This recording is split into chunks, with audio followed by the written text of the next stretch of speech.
Welcome back to lesson number 5. In the last lesson, we talked about the art of persuasion or the art of negotiation. Now, how do we become a great persuader or a great negotiator or a great salesperson? The main tool we have, it is our communication skills. How well do you communicate? Now, I don't know about you, but communication is not always very easy. And many people, they might even think they're very good communicators, but they're not. I remember in Denmark at one time, I told the person, we need to improve our communication skills. They said, whoa, I'm a good communicator. I talk all the time.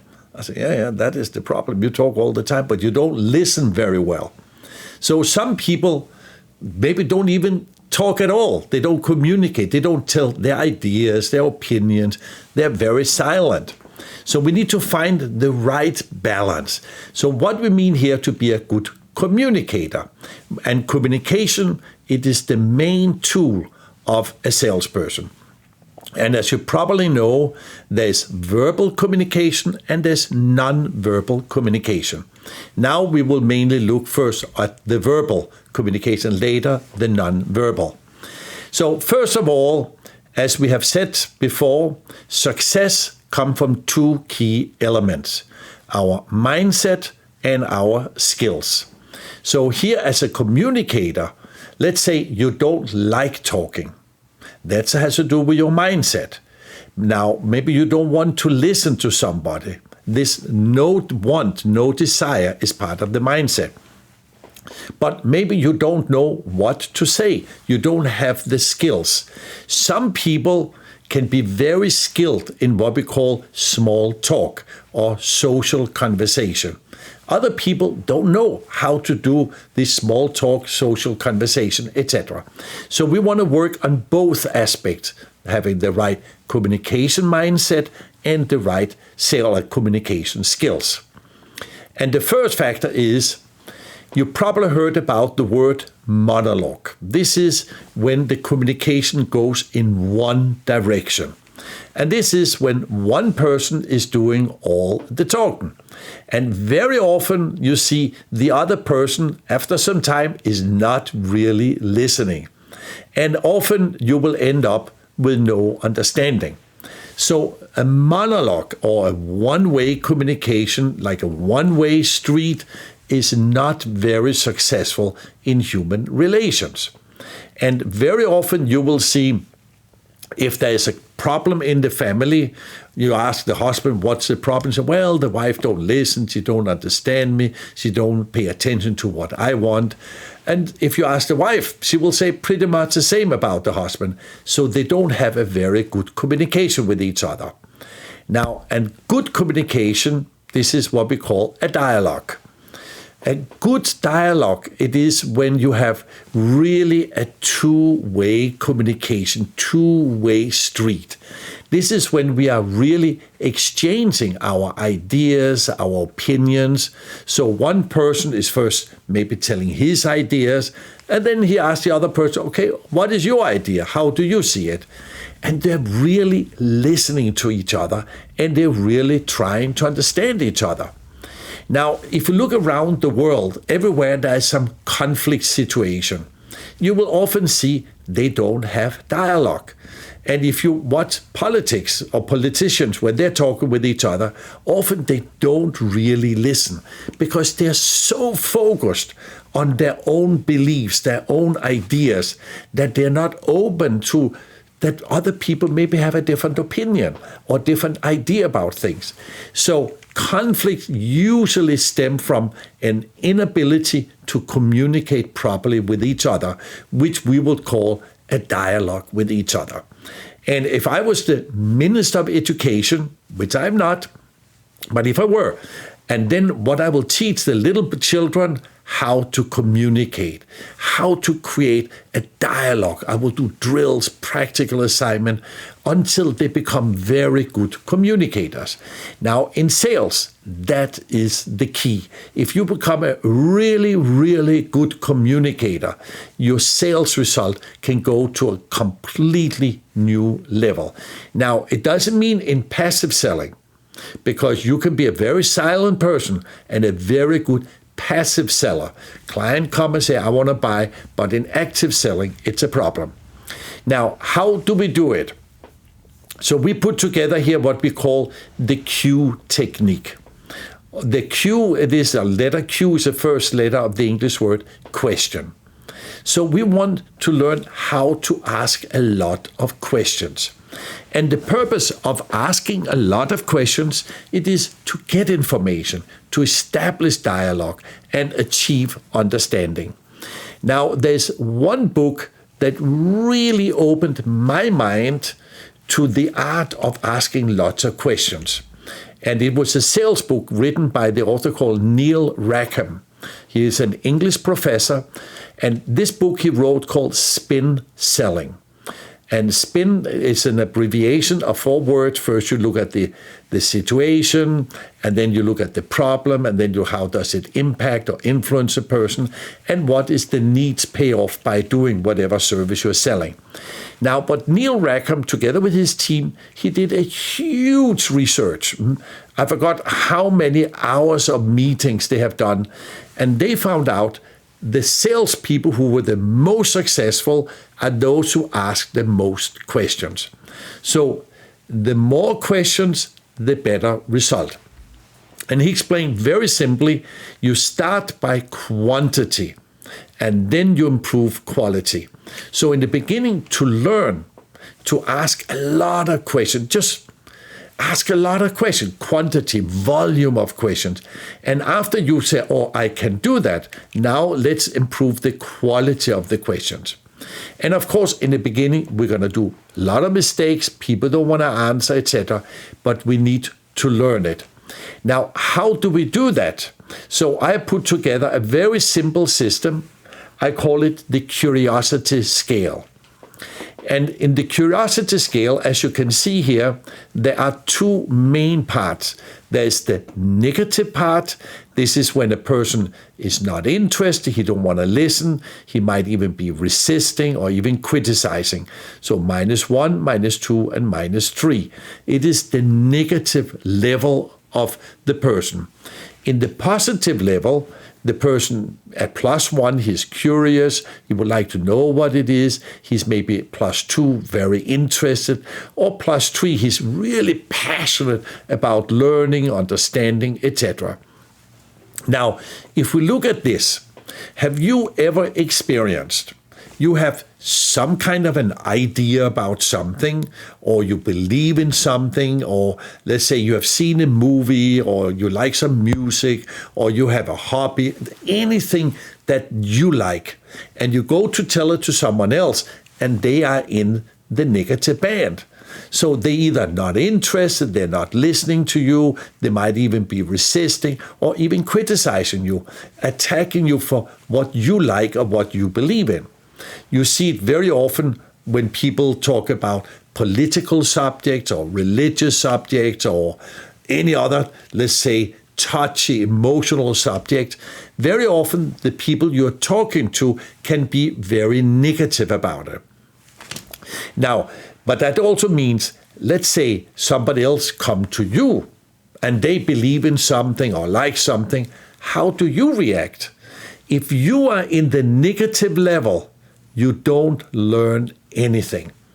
And this is now very, very important, because if we want to learn something, we have to become curious. You got to be interested in learning. And here the point is, we don't have to agree with the other person.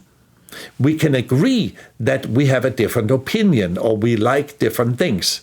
So if we take, let's say, with music, people have very different tastes about music. For example, my wife and I, we like mainly different kind of music.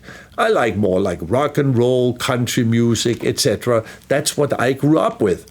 My wife has very different taste about music, but we have agreed that we like different type of music, which is fair enough. So I don't need to persuade her or push her to like what I like. It doesn't matter. And she the same to me. Now, what this got to do with selling? It has to do everything with selling. Now, have you ever experienced You come to a client and you kind of start presenting your product or service, and then the client says, it is too expensive, or I'm not interested, or I don't need it, or I need to check your competitors. That means there's some kind of resistance. Now, how do we overcome this barrier? The point here is you need to get up into the top part of the curiosity scale. You need to be curious and interested to find out what the person is thinking and why does he think that. As an example, so let's say I want to sell the clicker, costs $1,000, and the person says it's too expensive. Now, what does he mean with that? I have no idea. There could be many reasons why a person say too expensive. Maybe he doesn't have the money, he really don't have the budget, or he believe my competitors are cheaper, which is very different. Or third, he could believe price and quality is not in balance, which is a third reason. Or fourth reason would be something else, but he doesn't say it. He just said too expensive. So when a person says too expensive, how do you react?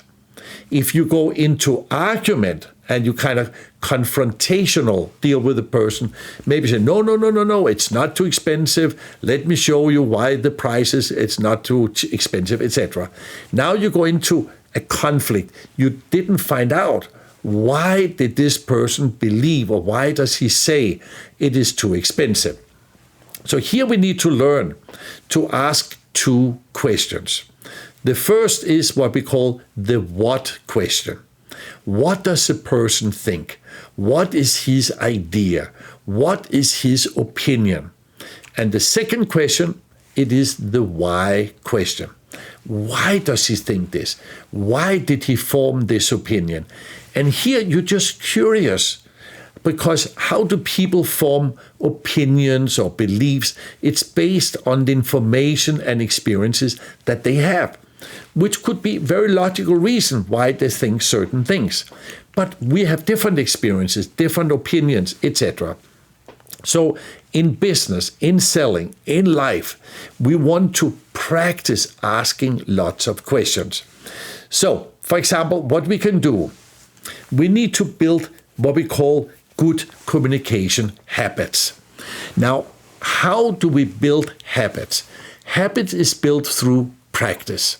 So we need to ask people, what are their opinions? This is the what question. What is their idea? What do they think?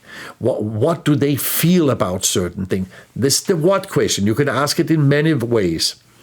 And then you can ask the why question. Why do they think like that? Why did they form this opinion? Why did they come to this conclusion? And in step 3, really, really listen to them and try to understand them. You try to understand what they think and why they think like that. And here is very interesting. You don't need to think the same. You can have a completely different opinion, which is fine, which is fair enough. They have the right to their opinions, to make their conclusions, and we have the right to our opinions and our conclusions. We all have this right. So in sales and in business, we need to create this habit that when someone says something, you ask them, well, okay, what do you think? And how did you come to this? And what did you form? And so on. And you need to become an expert. So from today, start practicing with as many people as you can, the what question, the why question. And if you can do it in your normal life with family, with friends, with colleagues, it's so much easier to do it with the clients, because the clients, he knows you're a salesperson and you might want to persuade him, convince him to do something he might not want to do. So he's more careful, there's more barriers, so we need to be very skilled in asking questions. And remember, repetition is the mother of all learning. That's the only way we can learn something. Now, the next factor here, if we look at conflict handling. Now, so what we mean here is in life, there's going to be many conflicts. If you look at these two penguins, when I saw this picture, I said, wow, this really look like two people in an argument. They don't listen to each other. They're not even interested. They just started yapping their own thoughts, opinions out into the air. They don't even know if the other person is listening to them or not. Now, have you ever seen somebody who is yapping along like a penguin about their ideas, thoughts, etc., and so on? Now, so how do we deal with conflict? So we have put together here a list of 8 specific steps. Step number 1, stay calm. Whatever the person says, don't react emotionally. Step 2, just listen to them. Listen with the ears. Step 3, clarify what they mean and why they think like that. Here's where we ask the different questions. And you keep clarifying, asking questions until you understand the two things, what they think and why do they think like that. And in step 5, try to find some kind of common ground.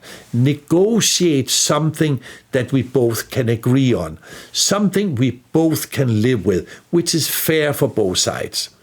And in step 6, if necessary, brainstorm different solutions. You can ask, for example, okay, what can we do about this? How can we solve this? What is your opinion? What do you think we should do? What would be acceptable for you? So this dialogue it back and forwards. What are these possible solutions? And in step 7, you, of course, need to agree to some kind of a solution. Because if you don't agree to it, of course, the conflict will continue. And the final step, number 8, follow up with them. Check in with them the next day or the next week. How do they feel about it? Is everything fine, etc.? Because a good negotiation, it is a win-win for both sides. It's fair for both sides. It's the best we could come up with.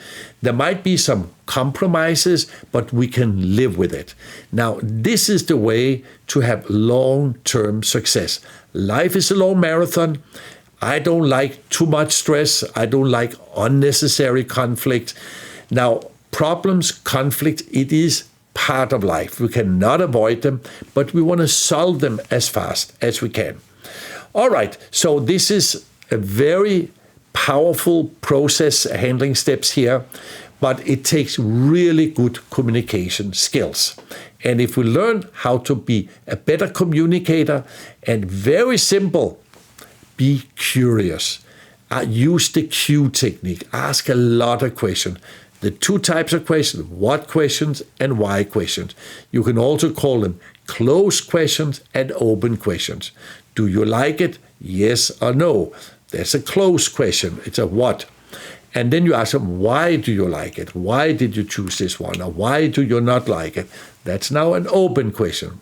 How did you come to this? It's an open question, etc. So if you have any possibility and you are wherever you are living, if there are any communication courses, go and do them. I have personally done several communication courses which helped me personally, and also public speaking training, which is also a form of communication training. All right, so let's come to the assignments.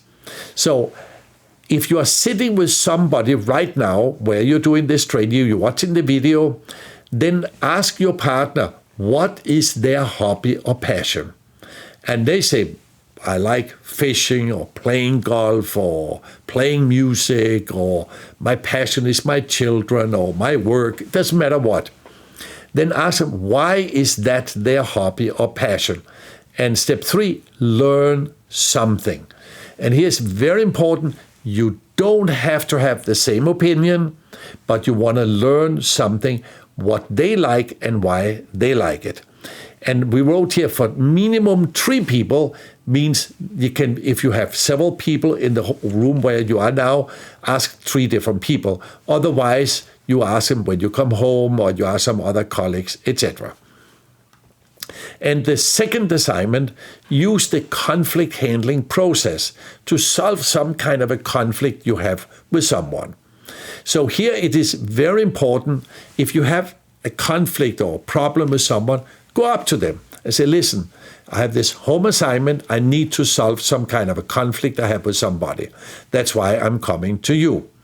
And stay calm. Don't get emotional. Ask them, what do they think? What is their opinion? How do they feel about it? And then ask them, clarify. Ask them, why did they think like that? Why did it happen? What are their thoughts? Why they reacted in this way? Really try to understand them. And then when you look for solutions, ask them, what do you think we can do about this? How could we solve this problem or conflict? What is your ideas? But what can we do? What should we do? What would be the best to do? So here we are brainstorming for possible solutions. All right, so do these 2 assignments and become a master of communication, which is to create dialogue and really establish understanding with each other. That's the way, first of all, to have harmony at work, to have better harmony at home in the family, and of course, as for the purpose of this training, to have really great relations with your clients. Because the better relations you have with your clients, the more they will come back to you, buy more from you, and then you will have a long-term success. All right, so do the assignments, and I look forward to see you at the next lesson. Over to you. Bye-bye.